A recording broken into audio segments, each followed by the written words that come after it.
ያሰብኩት ሀሳብ ደመና ሆኖ ቢበተንብኝ እንደ ጉም ተርታ ይሆናል ያልኩት ሳይሆን ቢቀርም በማምላክ እኔ ተስፋ አልቆርጥም።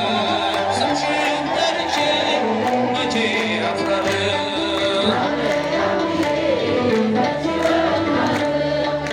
የምጽናናበት ስምሽ ነውና አንቺ ምስጋና እናት አባቴ ባያስታውሱኝ ይቻለም ነቃ ገፍታ ብትተወኝ አንቺ ካለሽኝ ምን እሆናለሁ? አውሎ ነፋሱን ዋዩን አልፋለሁ። ጠላቴ ደርሶ ገላታኝ መከራ አብዝቶ ቢያስጨንቀኝ አላቋርጥም ያንቺ ምስጋና ውለታሽ ግን አለብኝና ስምሽን ጠርቼ መቼ አፍራለሁ? መቼ ወድቃለሁ? የምጽናናበት ስምሽ ነውና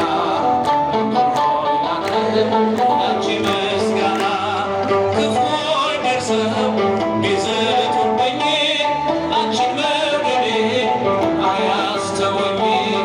በአሕዛብ መሃል ስምሽን ስጠራ መከታ ሁኚኝ እናቴ አደራ።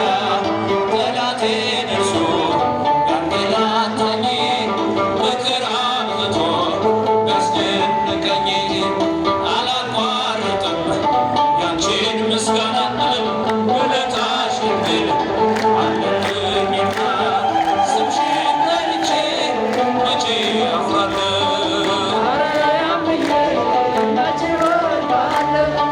የምጽናናበት ስምሽ ነውና ሆይ ላቅርብ ላንቺ ምስጋና። አንዴ እየታጠቀሽ አንዴም እየፈታ ገብርኤል ሲያበስርሽ በፍጹም ሰላምታ ይኩነኒ ብለሽ ስትቀበይው መለኮት እንዴት ነው የተዋሃደው?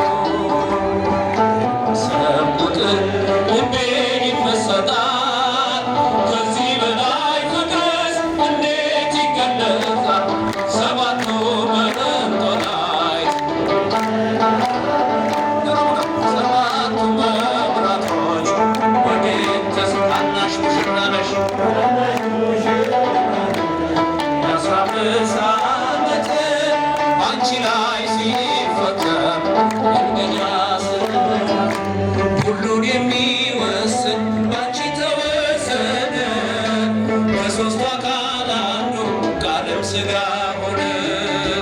ስፋትና ጥበት ሰማይና ምድር ባንቺ ተገናኙ ገባሬና ግብር።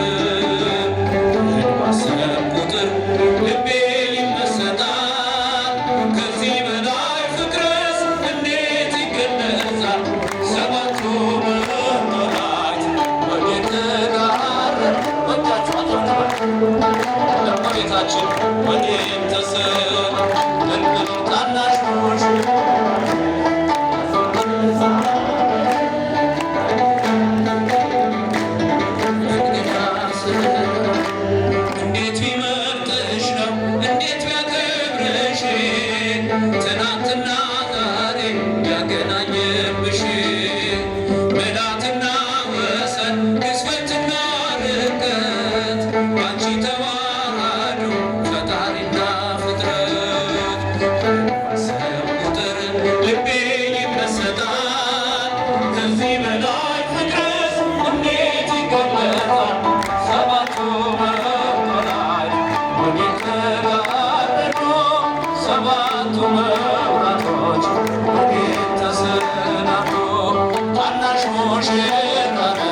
ደክሞት ይመለሳል። መልካ ውዳሴሽን ባርናቆት ያነሳል። ሰባቱ መቅደላዊት ወዴት ተጋረዱ? ሰባቱ መብራቶች ወዴት ተሰናዱ? ታናሽ ሙሽራ ነሽ የ15 ዓመት ባንቺ ላይ ሲፈጸም እንግዳ እንዴት ቢመርጥሽ ነው? እንዴት ቢመርጥሽ ነው? ትላንትና ያገናኘብሽ ጠላትና ወሰን ግዝፈትና እናንተ የምትናገሩ ተዋህዶ ፈጣሪና ይህን ባሰብኩ ቁጥር